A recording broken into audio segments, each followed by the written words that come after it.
Welcome to the BriteVibe podcast. At BriteVibe, we believe everyone deserves to be happy. But in today's world, everywhere you turn, there is division and negativity. At BriteVibe, we have created a global movement to bring 8 million people together who are inspired to live bright, live bold, and share bright vibes. Alone, it can be hard to change, but together we can change the world. Welcome to the BriteVibe podcast. So Michelle Poehler, welcome to today's show. Happy to have you on today. Thank you for having me. Yes. So you have a book that's called Hello Fears, Crush Your Comfort Zone and Become Who You're Meant to Be. And what was the premise of the book? I kind of know, but for our viewers and for our listeners, what was the premise of your book? So I was able to figure out what are the 10 fears that stop people from actually living their best life and being happy. That's it. You want to be happy. We all want to be happy. Yes. But for some reason, we don't make it happen. For 10 reasons. 10 reasons that it's one every book. One reason is one chapter of the book. Right. So for example, for every chapter. we have. Yes, so I started writing chapter 3 for some reason. It's the first one that came to my mind. It's a one that I think it's really important. It's called Hello Society. So I talk about how society's expectations, that we put on ourselves is one of the main things that actually don't help us achieve our own happiness. We want to pursue somebody else's happiness, somebody else's definition of success, society's definition of success, and we forget about asking ourselves, what is success for me? What do I even consider success? And so it's a full chapter on how to just look inside and stop looking to the side and stop trying to please everybody, start pleasing yourself. That is one of the main things that will get you closer to your happiness. And chapter 4 is called Hello You. And it's all about stop the comparison, stop looking around just to try to do things like everybody else, and how can you do things more in your way? How can you be more in touch with who you are, with your values, with your tone, your unique selling proposition? Who are you? Answering that question. We have a lot of fear in that area as well. So then I have hello failure, hello rejection, so all these fears that just prevents us from becoming our best self, the best version of ourselves. And that's the premise of the book, 10 fears that limit us in so many ways. And I just want to take down all those barriers. Mm-hmm. And so let's back up and start with, first of all, you sound like you have an East Coast accent. Is that? I know that's not true. Where are you actually originally from? Actually, you see, I can't even speak English. I am learning English in this conversation right now. This is my first conversation in English. Mine too. I'm right. We'll struggle through together. So you actually. I'm originally from Caracas, Venezuela. Oh, I like the way you say that too, because I would say Caracas. So see, you're teaching me. So I like the way you say it much better. Caracas, Venezuela. Caracas. No accent. And then Caracas is no accent, and then Venezuela. Is that close? Yeah, Venezuela. And when you say Venezuela, a lot of people understand Mississippi. No. Wait, is it Mississippi or is it Minnesota? No, Minnesota. So listen, like Minnesota. Venezuela. And people are like, Minnesota? They always answer Minnesota. I'm like, do I look like I'm from Minnesota? Well, you don't sound like you're from Minnesota. I don't. No, not at all. And so you were born and raised in Venezuela. What on earth brought you to the United States? So Venezuela was doing really bad when I was about to get into college. Yes. This political situation, it was so dangerous. And so I already met who my right now is my husband, Adam, but he was my boyfriend at the time. And together we decided to move to the United States and start a life here. And so we moved and went to college. And we didn't even move together. We went to different colleges in different states, but we were together and we continued being a couple for 4 years of college, and then we got married. But yeah, so it was like a decision that let's start our life in the United States from scratch and go to college there, and that's what brought us here. And I'm always so amazed by that story, that immigration story. My father-in-law, it actually came from Colombia when he was 13. He ended up becoming a dentist and had a good full career at being a dentist. But it's just and he came at 13 on his own with like, I don't know, $50 or $100 or whatever. It's always amazing to me to see people that come to the United States and like you've been on the Today Show, you've been on Forbes, you've been on CNN, you've been on CBS, you've been Huffington Post, you've been on a lot of really high profile programs, and yet you weren't born here, you weren't raised here. It sounds like you didn't really get here until college. So I just think that's amazing, and just the drive and the dedication and the passion that people have when they come here from other countries. I think that's what. Not only that, but as a speaker right now, I've been almost all over the United States. Like, wow. Name a state, and I've probably been there. Like, nice. I've been places than any American, and right. Even I've been to more places than in my own country, in Venezuela, that I only went to a few, right. Places here and there. Normally I used to vacation outside of the country, and now I'm like, wow, I feel like an American. Right. Well, you're more American than I am anyway. To your point, I haven't been to that many states, not even half, I would guess. But so you moved here. At what point do you start focusing on fears? Because obviously I know this isn't just a passion, for this one book. This seems to be a theme for your whole, your work and what you do. And so kind of what led you to say, hey, well, I guess what led you? What was your passion behind that?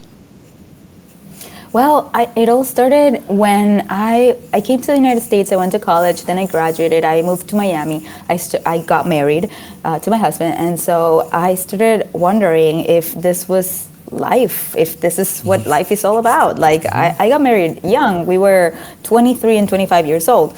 So I was like, okay, I already checked so many boxes. Like, I checked marriage box. I graduated from college. I had found a really good job in advertising. I was living in a very nice building, in a nice apartment. I was like, I checked so many boxes. I'm only 23. Am I supposed to be this comfortable? Like, what I realized is that society teaches you to pursue comfort and promises you that you'll be happy if you achieve comfort. But what I was starting to realize at that point is that comfort doesn't bring you happiness. So I started wondering, where is my happiness? And so I started going to therapy to try to see within myself, like, where is my happiness? I can't see it. It's not that I am unhappy. I'm just so comfortable. I'm just so bored right now. Right. And what's next? Do I have children so early? And then what? Buy a home? And then what? What's the next thing? I don't know. Through therapy, I realized that I should move to New York and see what happens there, get a little bit uncomfortable. And so I found out about this branding program at the School of Visual Arts. It was really hard to get in, but I put all of my energy and effort into it, and I was one of the 25 people that gets in a year. Wow. For that program, and that was my ticket to New York. I convinced my husband to move with me. that was good. Very important. Right. Yeah. And so when I was in New York, I was like, I wanted to live life to the fullest, but I realized that my fears were not allowing me to do so. That's when I decided to start this project called 100 Days Without Fear, where I challenged myself to face 100 fears in 100 days. And I documented the entire process on YouTube, from the smallest things that were living my everyday life to fears I never thought that I would be able to conquer. And that is where my story with fear begins. So fear has been part of my life forever, but for me, New York is like the sign that told me it's about time for you to go after your fears, not as a way to defy death, but as a way to enjoy life to the fullest. Thank you for listening to the BriteVibe podcast today. We've got a special event coming up here shortly, July 12th through the 16th, called the Global Happiness Summit. And we're bringing resources from around the country together to talk about happiness and what that means and how to have more of that in our lives. Go to BriteVibe.com, BRITE Vibe, VIBE.com for more information about the Global Happiness Summit. And we look forward to seeing you July 12th through the 16th. And this is fascinating, and that's, I'm so happy that you came on the show, but you 100 fears in 100 days. So that just seems like a lot of work too. I mean, that's not just because I'm thinking. So give us some examples of like some of the things that you did, and certainly I encourage everybody to go to. I'm sure it's still up on YouTube. I did not go look. I looked at some of the other stuff. But so, what are some of the things you did to overcome fears? Because I think some of them were pretty extreme. Yeah. So it started very mild. Like I started doing things that I avoided for years and years. For example, I never like held a cat in my life. I even lived, so stupid, but so I lived. You never held a cats. cat. Okay, so no, you lived with two cats. Lived 2 cats in college, and I never touched the cats. Even if they were in my bed, I would like wait 30 minutes for them to get down. You had a fear. I would not touch them. I've not heard people having a fear of cats. So you're the first person I've ever heard of that has a fear of cats. So you'd never in your life. And how old were you at this point when you did the 100 Days of Fear? Were you in your? I was 26, 27. Okay, 26, 27. Never touched a cat. Yeah. No, I was afraid of scratches or something. I don't know. I was like, I'm like, I don't know. They don't look, I can't trust them. So, and then for example that, or I got a Brazilian wax. I got my ears pierced. You'd never, wait. Like, you didn't have your ears pierced to this point?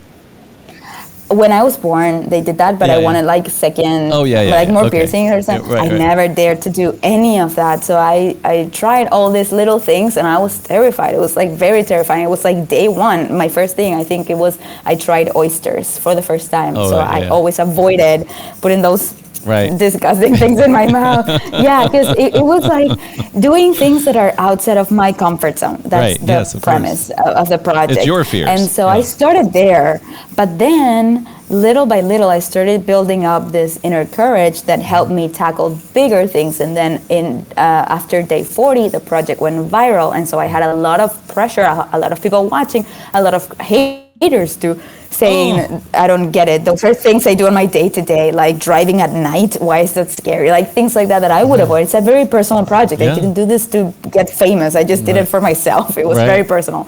And so suddenly this is out there all over the media. Even like Ashton Kutcher is tweeting about it. Oh, really? Oh, wow. Yeah, it was like insane. And so I felt the pressure. And I think it was like positive pressure and very like you had to up healthy your game. Pressure. Yeah, it's like, okay, Michelle, you already did all those things. Now what's next? So I did things like pose nude in front of an art class. That was like one of the biggest ones for sure. And you videoed that and put that on YouTube. That's interesting. Okay. That's on YouTube. That's on YouTube. People are actually very disappointed because what they get at the end, what they see is the drawing. Oh, gotcha. Not the actual. I get you.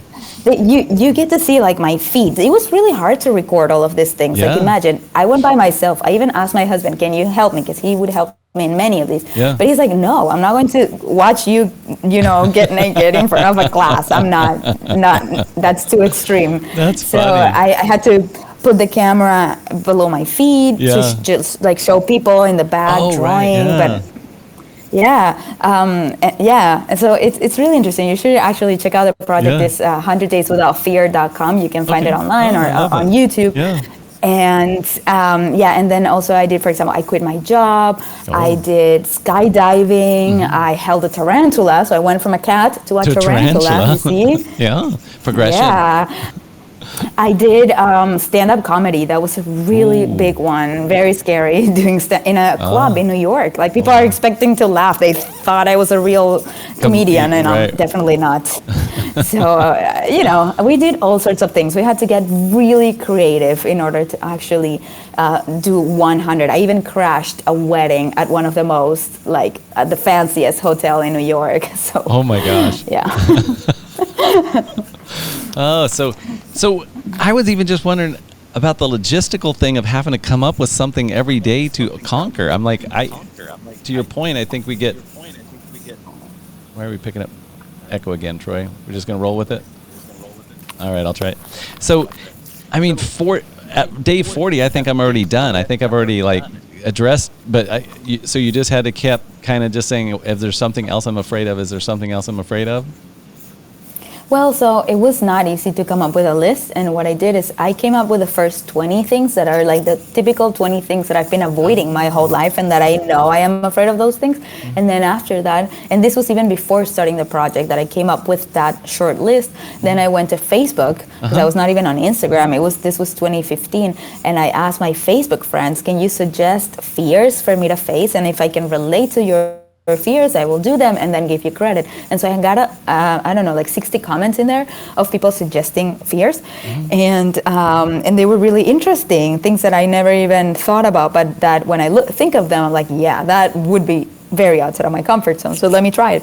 And that's how I got from 20 to 60 things in total. And then when the project went viral, I forgot that I had my email at the end of the list, because you could actually see the list. It was public before I faced the fears. And the last thing was like, I need more fears, email me. And so my email was there. So it went viral, and I started receiving hundreds of emails from people all over the world suggesting things like, you should try this, you should try that. And it was really fun, because what I started doing is that I would credit the people that were suggesting the fears. And so if I, for example, did karaoke one night, then I would go to my email and find who suggested karaoke, and maybe 15 people did, but I emailed those 15 people, like thanking them for their suggestion and saying, here's the video of me doing what you suggested. So this, what ended up happening is that people felt part of the project, and they were like, I suggested that, and she did it, she listened to me. And so they would start to promote the project as if they're part of it.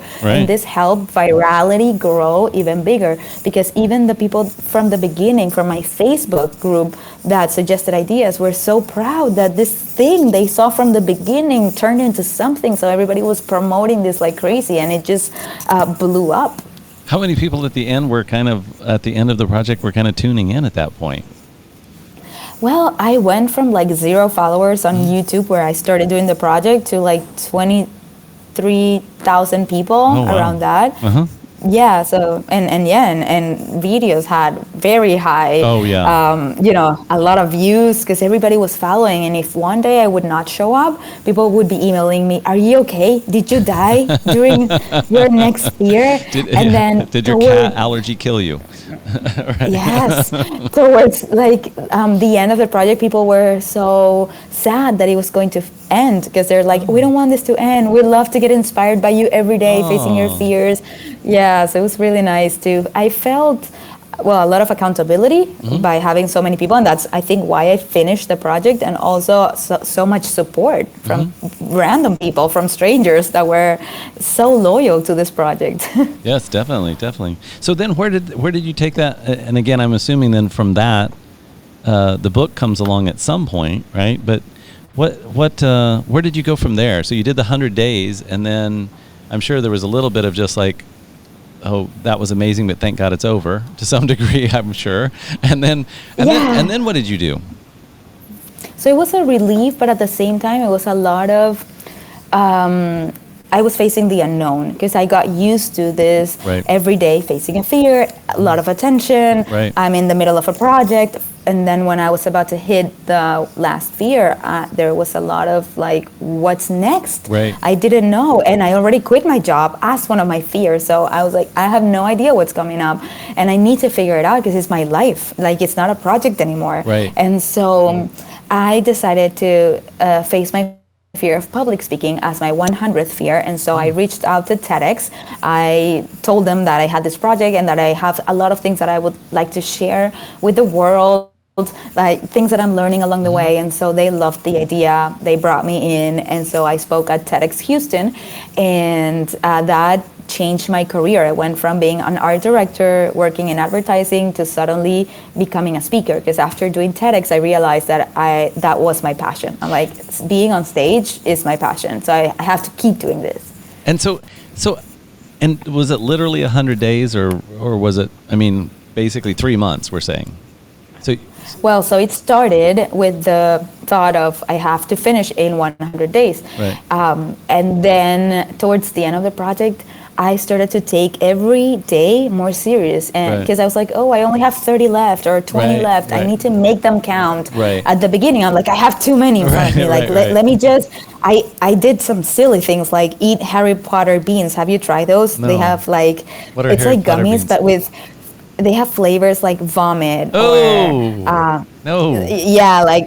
egg, things like that. It was like, you see, it's scary. It is scary. No, it's disgusting. That was one of my fears. Yes. It's disgusting. Yeah. So I did silly things like that, but towards the end, I'm like, no, what are my real fears and how do I face this? Like, the project's going to end. I want to make sure that I really, really, take advantage of this opportunity that I have. And so I started taking more time. For example, I want to go camping, so that takes more days. I need to plan this. I need to go.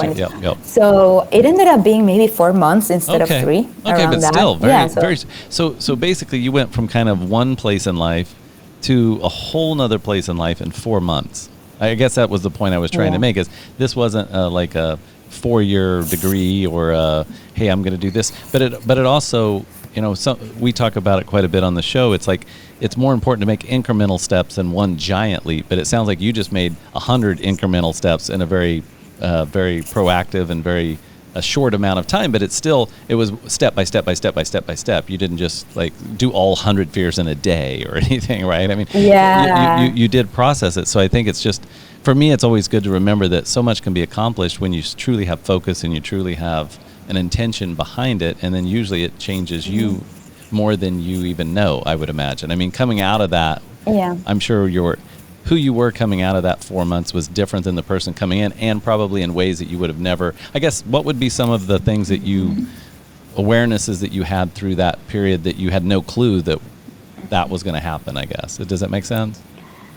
Yeah, so of course the main one was I wanted to be braver. I wanted to be fearless, which I realized I can't be fearless because I still have so many fears. And every day when you unlock a fear, it brings maybe another set of fears that you didn't even know existed. Like, you're like, oh, I want to be on TEDx, and then let me face the fear of reaching out and pitching my idea. And then when you do it and they say yes, you're like, oh my God, I need to face the fear of public speaking now. Like, everything that you do takes you to another stage, which brings a different kind of fear. So what I realized is you will never be fearless, but you can be brave. Right. And it's like almost the opposite, because being fearless means doing the things that don't scare you. So that's not even inspiring. That's not empowering for anybody. Being brave is what is inspiring. That's why people resonated so much with the project, because they were not seeing a fearless girl show up on camera. They were seeing this very fearful person show up again and again, and they could resonate with that feeling, and that's why they got so inspired. And I realized, like, that's what I needed growing up, a role model, just like what I am being right now for other people. I needed to see someone with a lot of fear that I can relate to, but that still shows up. That's what I never saw. Most leaders hide their fears, and they just pretend they have everything figured out, and I couldn't relate to anybody, so I was not really inspired by anybody. And that's what I tapped into, like, my vulnerability of showing my fear again and again is what connected so well with people. And so at the end of the day, I was like, I need to continue doing this, not in the physical form of facing one fear a day, but talking about difficult things and just being a role model in the everyday life. How do I overcome my fear of rejection as an entrepreneur? All these little things that people face on their day to day. And another interesting realization is that I went viral, which made me famous. So I went from being no one, like nobody knew who I was, and I always wanted to be known. I always wanted to be on the spotlight, and I was like, I have something to share. I have like a lot of potential, but I don't know where it is or how to put it out there. And finally, I'm on the news, and so that was also an interesting realization, like how I reacted to that, because I thought like just the fact of me being on the media was going to be like the best experience of my life, and then suddenly it wasn't, and then I'm like, it feels so weird. I'm out there, but people, I'm the same person. For people who aren't in front of the camera, how was it different than you expected? I guess, just to put it in perspective. So I thought the feeling of fulfillment Yes. was going to be there once I hit the media, but it was not. And so when I started actually feeling fulfilled was when I started reading comments from people around the world saying that they were inspired by my project. Right. And then I'm like, wow, this is amazing. Like, fulfillment doesn't come from exposure, it comes from impact. Yes, The I love more that. I lives love you that. impact, Yep. the more good you feel on the inside and the more purpose you find in your life. So it's not about just being out there for the sake of being out there. Right. You know, it's being out there because you're actually making a dent in the world for good, and that's what moved me now. So every time that I get a message saying I read your book and it changed my life, or I did your course and it completely, I'm like, that's the only thing I needed to read that day in order to keep going, even if it's hard, even if I'm tired, even if I'm doubting myself, because I still doubt myself. Sure, of course. You know, that doesn't go away. Right. Yeah, but those are the things that keep me going, and that was a good realization. Definitely. And I think, you know, as people lean into, as I've leaned more into my purpose, it to your point, drives you in a different way. You're not, and I think it also drives you, you know, I was driven a lot of my life by fear. So my success was driven because I didn't want to be unsuccessful, right? So it was more of I was working harder and putting in longer hours and making more money because I was afraid of not having that. And then at some point, it's kind of changed more of how do I help impact the world? How do I help other people? How do I bring people together, right? How do I help people understand their purpose? And so I think it does shift, and it is a ton more fulfilling. There's not enough gas in the tank to outrun fear, right? I mean, there's just not. But when you're doing it out of helping others fill up, then it's kind of like, I've heard the phrase, you know, the one thing that you get more and more of when you give, it's love, right? The more love you give, the more you actually fill up with love, right? It's not a depletion thing. If it's truly love, we're not talking about codependency, but if you're truly loving and doing it from a loving space without need for reciprocation or accolades or the other, if you're truly doing it from a loving space, all you get is more and more of that, right? And so I think when you're talking about fulfillment, I guess that just made me think of that phrase of you just get full, right? No matter how tired you are, you're filling up versus depleting. Exactly. Yes, and I think it also applies to courage. Like the more courage, you know, you put out into the world, the more I feel like you get rewarded. Like, what I feel is that the universe rewards the brave ones, and so it's important that every day we do something that scares us. And I'm not just saying this, but it's like the small things, like just asking for something that you actually want, but you don't have the courage to do it. I feel like whenever we do that, the more of that we do, the more the universe like rewards us and shows us that, yes, I'm here for you, keep going. That's how I felt like. And did you get examples then of people doing overcoming their fears then? I mean, if you're doing all these fears and you have all these people commenting, are you inspiring then people to say, did you have people comment like, oh, I overcame the fear of this, or I, ate, I don't know, gluten-free bread, or whatever the case may be. But what did you get that feedback? Yes, actually, by the end of the project, what I asked is everybody that was following, I put a video out there asking people to send me their videos talking to camera saying one fear that they overcame through the project. And I received so many videos and I put it together. So actually you can find that on my website on 100dayswithoutfear.com or on my YouTube, and it's so inspiring. I actually show this video at the end of all my presentations, and you see everybody crying because there are people saying like, I started from scratch for the second time in my life. I quit my job because I wanted to pursue my passion. I moved from Europe to the United States because I wanted to, people just started talking about really big and even small things that they did that completely changed their life, and it's all inspired by the Hello Fears movement. So I was very inspired by that, and it was like kids from like 15, 13 years old to adults in their 60s that started facing their fears, and I just realized how universal this is. We all have fears. It doesn't matter where you're from or how old you are, we all have fears. And what I realized is that there are three kinds of fears. We have universal fears, cultural fears, and personal fears. So I focus on all those three, but more specifically on cultural fears, because I get very frustrated by cultural fears. That's why I even started talking about chapter 3 of my book, Hello Society, like just to see people that have so much potential and that they don't get to fulfill that because they're too afraid of what other people might say of them. Those are the things that frustrate me the most, and I want to encourage people to like stop thinking about what others want from you and look inside. That's one of my biggest missions right now, is to help people just be more honest with themselves, like look inside, actually get in touch with your own desires, and then let's have the courage. Let's work together on fulfilling those. And then currently, how are you? I guess that's a great segue into kind of what you're doing now. So I think I've read that you and your husband kind of are in business together, and you have a new baby, right? So you have 3 of you in the business, right? Because you're getting educated, because you've got a little teacher teaching you every day about new things, right? So we have a new boss. You have a new boss. Yes, I've got a new. I've got a almost 7-year-old and a 2-year-old, and I ate lunch with a 2-year-old today. And yes, I definitely have a boss. We had to dance in the restaurant. We had to do things, get the mints she likes and all this fun stuff. So how old's your little one? 15 months. 15 months. Oh, great age. That's fun. Walking and starting to make all kinds of sounds and. So what are you what are you focused on now as far as your mission and your passion to help people? How are you facilitating that, I guess, is my question.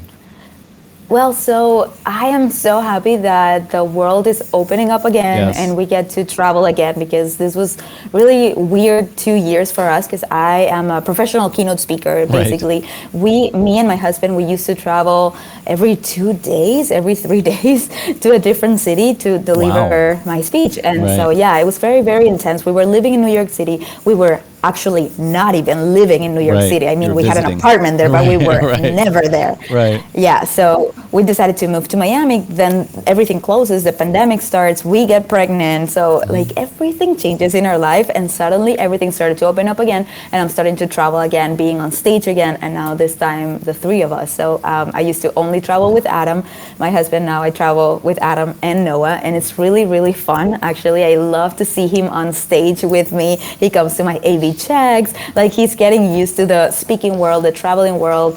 We travel 8 times just the last month. He's been on almost 30 planes already. So and besides that, because we do want to spend more time home and we don't want to make it too heavy for him, we also developed an online program called being unapologetically you. It's about how to sell authentically and unapologetically, where I teach people basically how to get rid of the cultural fears and how to put themselves out there, how to have the courage to expose themselves in a more authentic and real way, because I'm tired of people just being everybody the same. I'm tired of filters. I'm tired of everybody comparing themselves and wanting to be one more. I want to help people just be one of a kind. I mean, we already are one of a kind. It's a matter of having the courage to put the inside out, and that's what I want to help people to do. That's what I've been helping people to do. I started this in the pandemic, developing this. We already have over 4,000 students in our program. Gosh.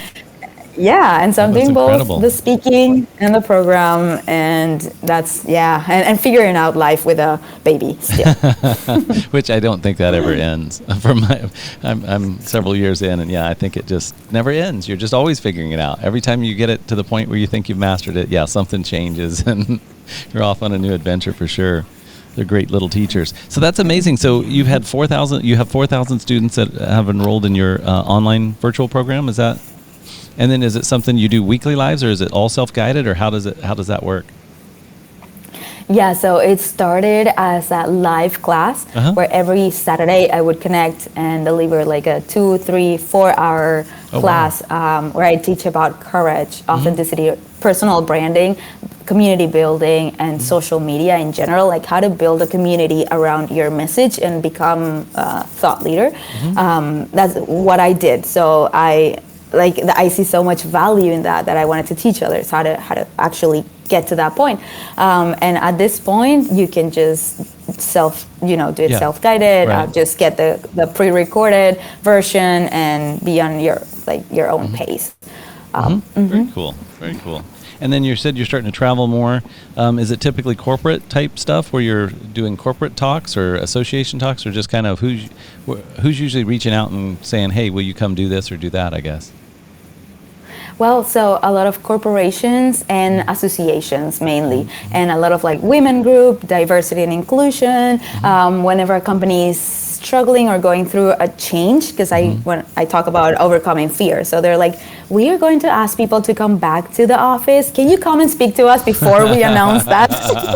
So people are a bit more open, you know, to the possibility. So the main thing people take away is turning obstacles into opportunities. That's what happened to me, right? I used to perceive every fear as a huge obstacle and like, no, I can't go that way because there's a huge fear there, so let me keep going this way. And what I realized is like, no, whenever you encounter a big fear, that's where you have to go. That is the right way. So that's what I teach them through my presentation, and they're definitely more willing to take more risks, invest more in themselves, raise their hands more, suggest more bold ideas. So, you know, big corporations that have like a growth mindset love to bring me in and see how their employees tap into their full potential by just daring to be more themselves. Yeah, that makes sense. I mean, it totally makes sense. And it's so fundamental. Why is it so darn hard, right? It's fundamental to think I need to do this because I know I need to lean in and I need to overcome my fears. But why is it so darn hard to do it? What's that? Is it just human nature? Is it just the conditioning? Is it what makes it so challenging, right? Why doesn't everybody just say, oh yeah, I'm afraid of this, so I'm just going to go do it, right? I'm afraid of tarantulas, I'm going to hold one and get one as a pet. A few reasons why we don't do it.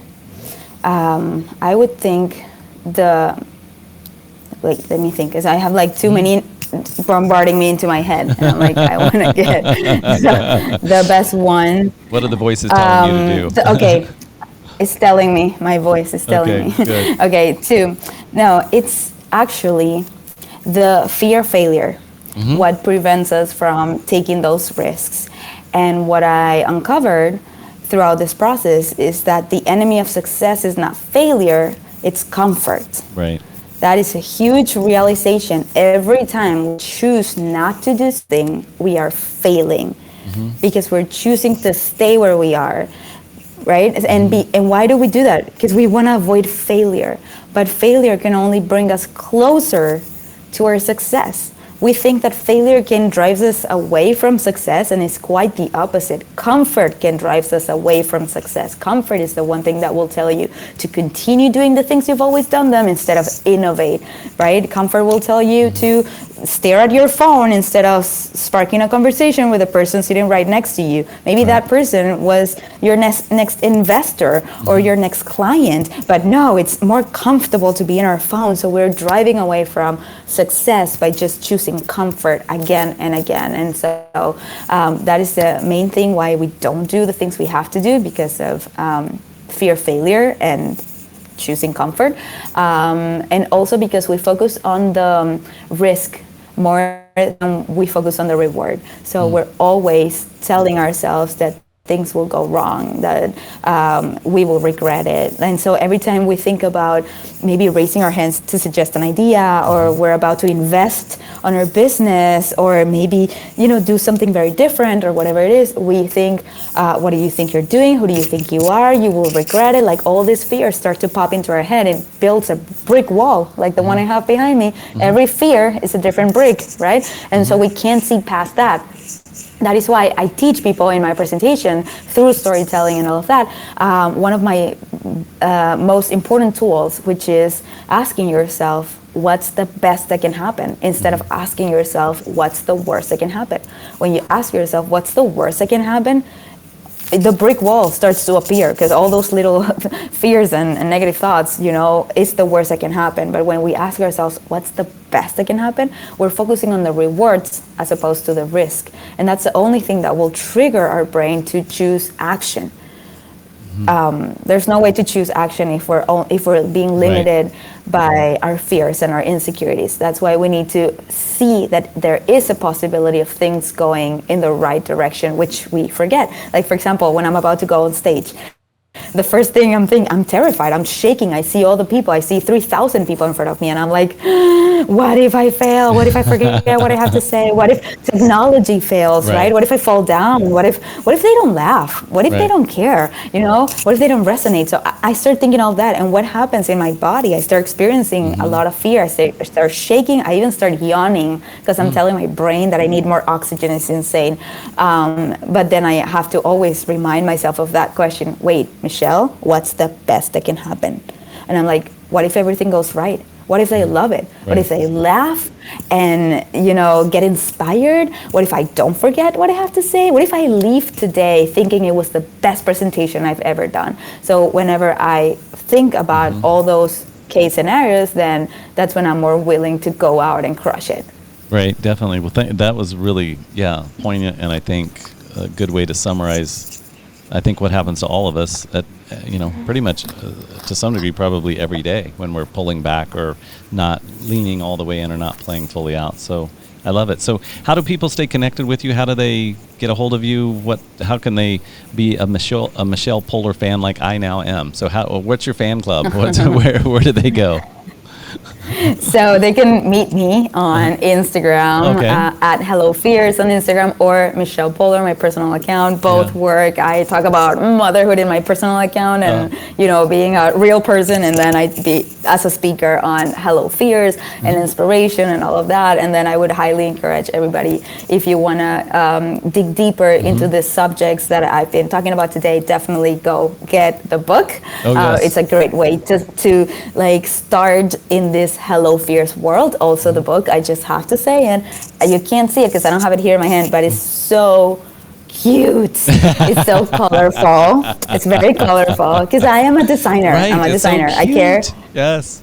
It's so cute. I care about design so much. So on the inside, it's so colorful, so Instagrammable, and there are a lot of exercises. Because I have to be really honest with you. I don't read books. I get easily bored. I can't focus, and so I was like, how do I read a book how do I write a book that I would read? And so it's filled with exercises, opportunities for you to write things down and fold things, and it's also very interactive, very fun, and a lot of storytelling, and it's a very easy to understand and an easy read because it's just me talking to you if I am talking to a friend. So it's a fun read that I know has impacted the lives of so many. So I'm very proud of that book. I highly recommend it. Yes, beautiful. I would highly recommend it as well. So, well, thanks so much for coming on and visiting with us today. And hopefully, as things progress, we'd love to check in with you in a couple months and see how things are continuing to go and kind of the new adventures, and certainly baby adventures and all of the fun stuff you're learning with that. That's it's a never ending adventure. So thank you so much for coming on the show today. It is. Thank you so much. I really enjoyed it. Thank you, everybody, for tuning in. Thank you for being a part of the BriteVibe podcast. For more information, go to britevibe.com. That's BRITE Vibe, VIBE.com. Thank you for listening.